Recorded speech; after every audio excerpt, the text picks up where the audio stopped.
Bonjour, bonjour. Alors pourquoi est-ce que j'ai choisi de faire tout ce long chemin en marchant?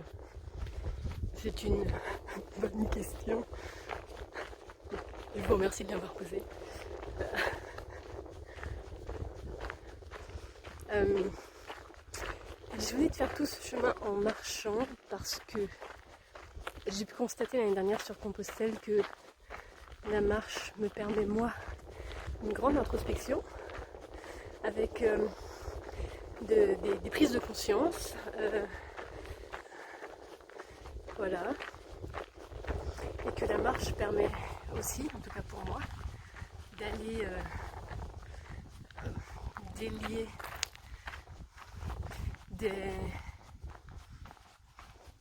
des expériences passées qui ont pu laisser des traces.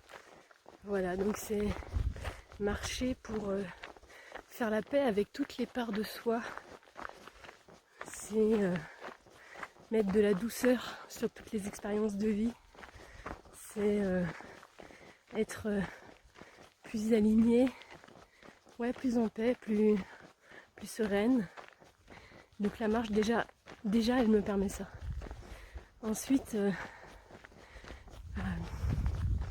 c'est aussi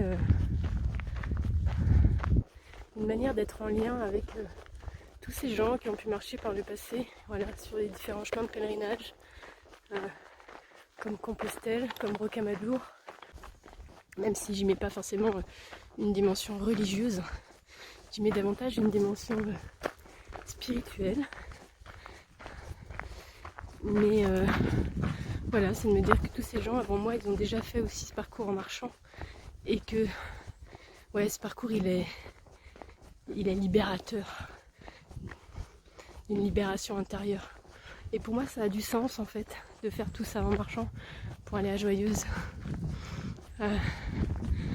Et qu'à travers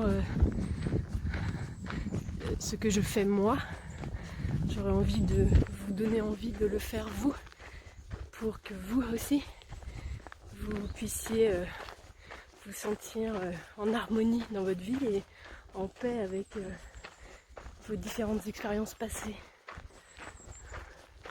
pour être davantage dans cette joie simple, dans ce bonheur au quotidien, dans une sérénité et une paix qui accueille tout, qui accueille ce qui est, ce qui sera, ce qui a été, qui permet de s'accueillir soi et qui permet aussi d'accueillir l'autre tel qu'il est, sans avoir envie qu'il soit différent ou que nous soyons différents. Non, c'est marcher chaque pas,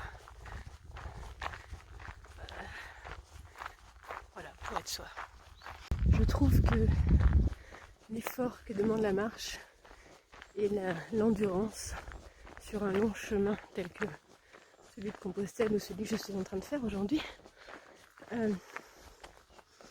permet de lâcher en fait, lâcher toutes les tensions ou les résistances qui sont en nous. C'est comme un bras de fer intérieur entre nous et nous, entre nos résistances et nous-mêmes, notre capacité physique. Et du coup, à travers la marche, eh bien c'est lâcher toutes ces résistances pour être dans l'acceptation de ce qui est, de ce qui a été et de ce qui sera, pour être dans l'ouverture plutôt que dans la résistance et dans l'attachement à des choses passées qui ne sont peut-être plus là et qui d'ailleurs ne seront peut-être plus jamais là. Voilà, donc s'ouvrir au présent et aux cadeaux que la vie souhaite nous faire sur notre chemin. Parce qu'on ne peut pas recevoir si on est fermé, si on est recroquevillé sur nous-mêmes, si on est attaché au passé. Pour pouvoir recevoir, eh bien, il faut s'ouvrir, il faut faire de la place en nous. Et c'est donc tout ça que me permet la marche sur de longues distances. L'accueil, l'ouverture, la paix, la sérénité, la joie. Et peu importe la taille ou la profondeur de vos blessures, en fait, la marche se chargera de tout. Peut-être que plus la blessure est profonde et peut-être qu'il faudra marcher plus loin, je sais pas. En tout cas, c'est pas forcément pour ça que je le fais comme ça, mais pour moi c'est aussi un prétexte pour partager avec vous. Parce que la marche me permet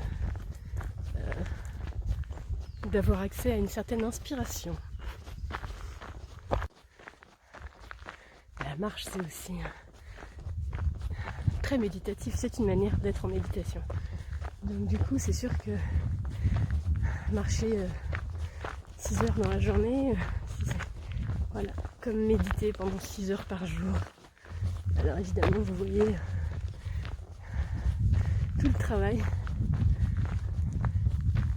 tous les bienfaits que cela procure.